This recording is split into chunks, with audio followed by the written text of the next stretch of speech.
hei zan tlai lu tuk pon ni lova helai hian helai kong saka hian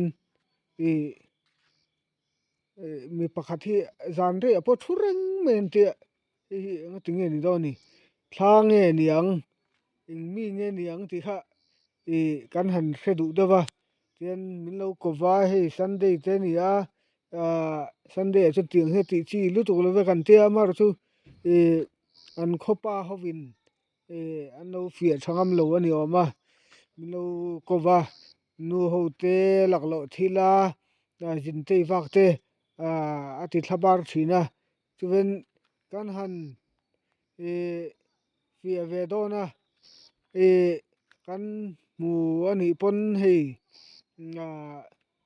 nge ni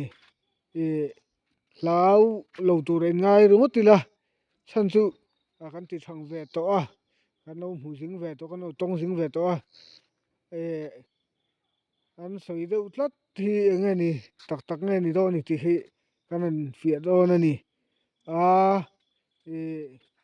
a boruak a dan na dang ve riau mai a lai an thlen meu chuan amak lu tu Sunday te ni hei ati chi lo ve kan te ma se hun rem chang ani min lo ti sak hrap ro ten nu ho ten pa ho nan fi angam lo ven kan an kal roi ni a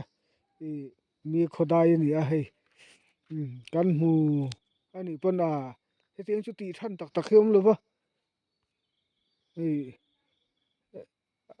an ran ma te te pon mu thina kha